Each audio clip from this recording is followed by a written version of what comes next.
seen, long time no videos, no upload, no video. So ayan, for today's video guys, pupunta tayo sa post office. Maghahanap na rin ako ng pwedeng mga i-video para sa vlog ko. So kailangan kong mag-upload ngayon para ma-reach ko ulit yung requirements ni YouTube. Kasi nga, syempre not eligible na naman ako, kaya nawala yung ads ko guys. Kaya I need your support guys, please support my YouTube channel ulit, okay? So tara na, kasi hindi pa rin naman ako makatulog, kaya tara na, samahan niyo ako, gagala tayo, okay?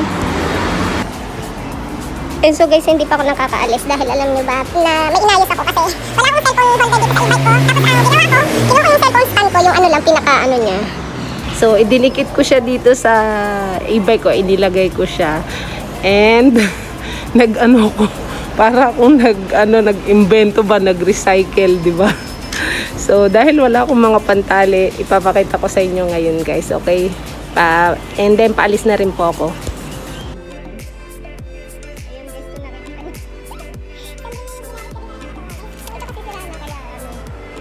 Natapanggan pero itatapos ko na yan. So ito yung ginawa ko. So yan na guys, ang ating DIY recycle cellphone holder. Hindi nyo makikita yung mukha ko kasi nga tagilid. So masyadong mababa. Kailangan natin bumili talaga, mag-aaksaya talaga. Bibili talaga tayo ng holder paglalaanan natin guys. Kasi nga pagka mag-vlog tayo, 'di ba? So ayan. Tara na, huwag na nating aksayin ang oras kasi baka umulan na naman. Mukhang kulimlim na naman guys. Ayan, pasensya na kayo sa aking video. So, hindi ko mapapakita yung harapan, yung sa front kasi nga gawa na ang natatakpan yung camera. So, tara na. Medyo delikado yung cellphone ko guys.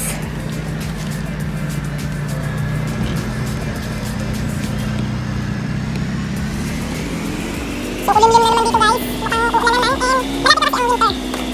Mag-winter na kasi guys. So, kaya kulimlim na kasi nga autumn na. Yung season ngayon dito is autumn. Ayan, on the way na tayo. Punta tayong post office. Kasi magbabayad ako kay broker sa broker's fee. So, dahil hindi rin ako makatulog, kaya punta tayo saglit sa post office. And then, mamaya na ako tutulog guys. Uwi ko, galing post office.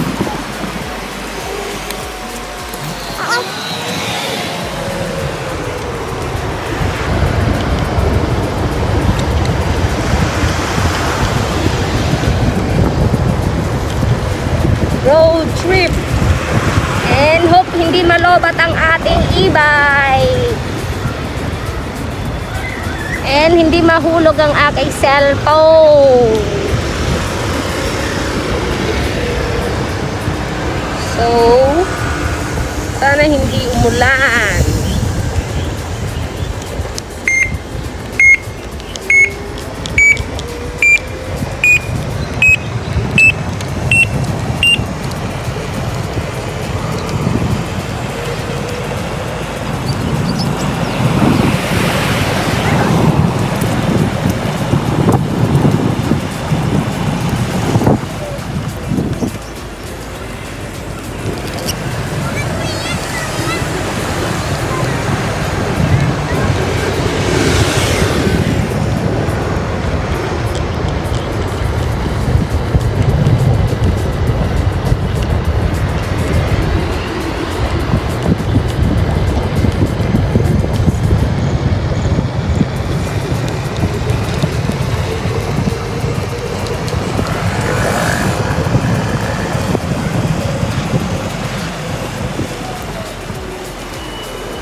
So, ito na yung post office guys. Naghuhulog muna ako ng bayad ko kay broker. Monthly broker's fee kasi yon. So, kailangan makabayad ako. Tapos may balance ako sa kanya yung processing fee niya na hinihingi sa amin na 3.5 hanggang ngayon hindi pa ako bayad guys.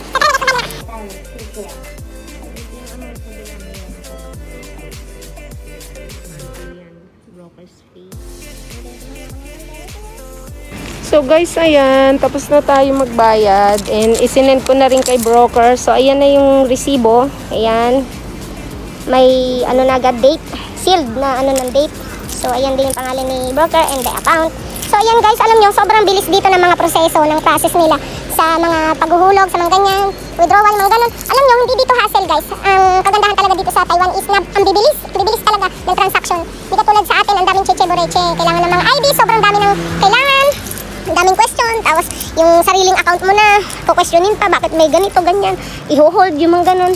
Dito kasi sobrang bilis talaga ng transaction nila, hindi na nila kailangan ng maraming IDs, basta meron kang ARC kapag ka mga foreign workers, tapos national ID naman pagka mga talagang Taiwan citizen or Taiwan yung na nakatira talaga dito. So ayan, talagang sobrang bilis dito guys. Kahanga-hanga talaga ang Taiwan government talaga. I mean yung mga ano dito sa mga ano nila, transaction, as in napakabilis. Wala ka talagang masabi. Kahit sa pagpapa-check up, as in ang bilis. Tapos yung pagpapa-schedule ka by online, ang galing. Sobra ang bilis. Wala nang cheche-boreche. Wala nang maraming tanong. Basta dala mo yung mga ID mo lang, yan lang. So, ayun, accept ka kagad nila, ay entertain ka kagad nila, interviewin ka kagad nila, ganun. Sobrang bilis talaga, nakaka-proud talaga ang ano. Kung papipiliin talaga rin ako kung ano halimbawa, talagang dito maganda kasi nga, syempre yung sahod dito is sakto sa cost of living mo, sa araw-araw, sa monthly.